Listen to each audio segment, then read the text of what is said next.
The aesthetic movement was a late 19th century movement that championed pure beauty and art for art's sake, emphasizing the visual and sensual qualities of art and design over practical, moral, or narrative considerations.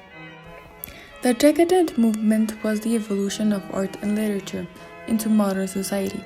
It was an aesthetic ideology of valuing excess and artificially with human creativity challenging traditional values of logic alongside the natural world through social, political, and artistic experimentation.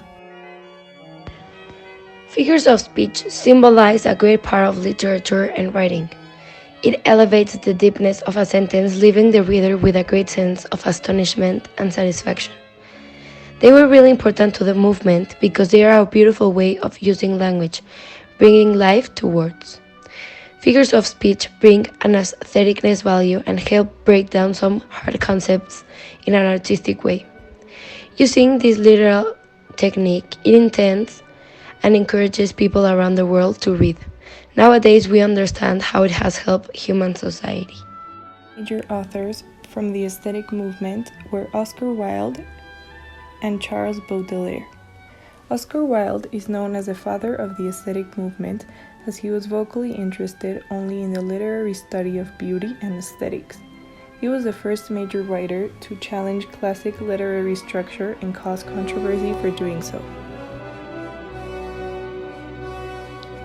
Charles Baudelaire was a French poet who is generally considered to be the forerunner of the French symbolists. Baudelaire's poetry exhibited many qualities that the aesthetes would later adopt. For instance, he was one of the first writers to include sexually explicit material within his poems, as some of his subjects were lesbians and vampires. Ernest Dawson is best remembered for three phases from his poems in the Decadent movement.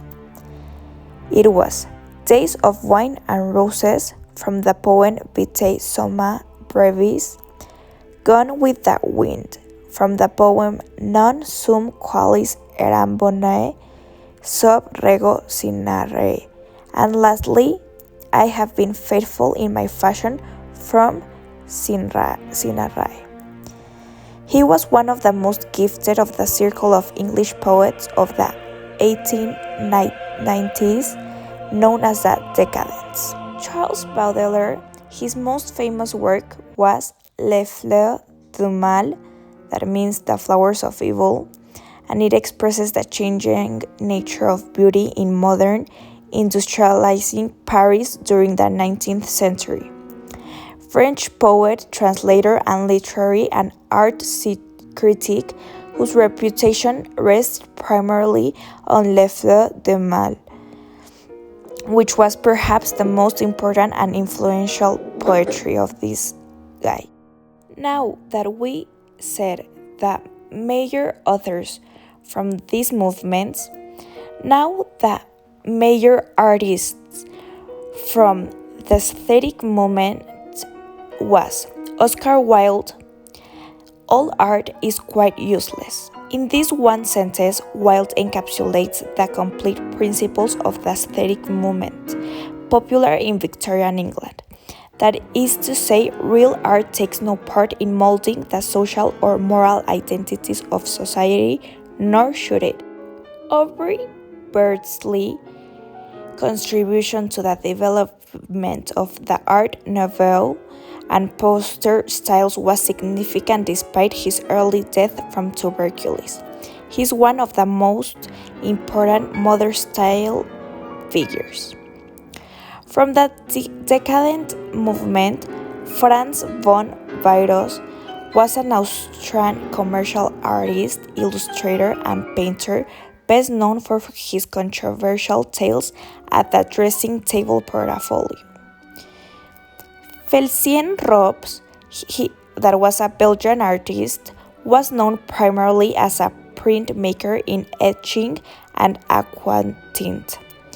He is noted for his drawings depicting erotic and satanic themes.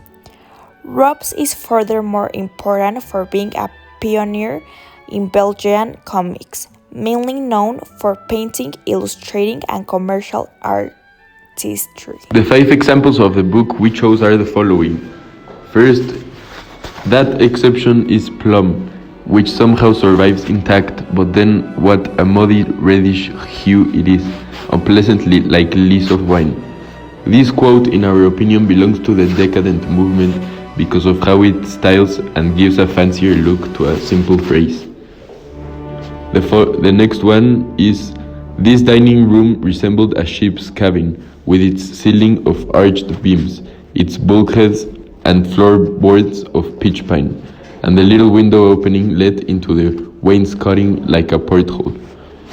We thought that this quote belongs to the aesthetic movement because of how it is portraying a place that looks in our imagination very aesthetic and pleasing to the human eye. The next one is, after all, what platitudinous limitations she imposes, like a tradesman specializing in a single line of business, what petty-minded restrictions, like a shopkeeper stuck in one article to the exclusion of all others, what a monotonous store of meadows and trees, what a commonplace display of mountain and seas. And this is a simile that imposes the decadent movement and maybe a little of the aesthetic one. The decadent movement part is because of the figure of speech he uses and the way of explaining and writing, and it could also be aesthetic because he's pursuing and comparing the beauty of something or someone.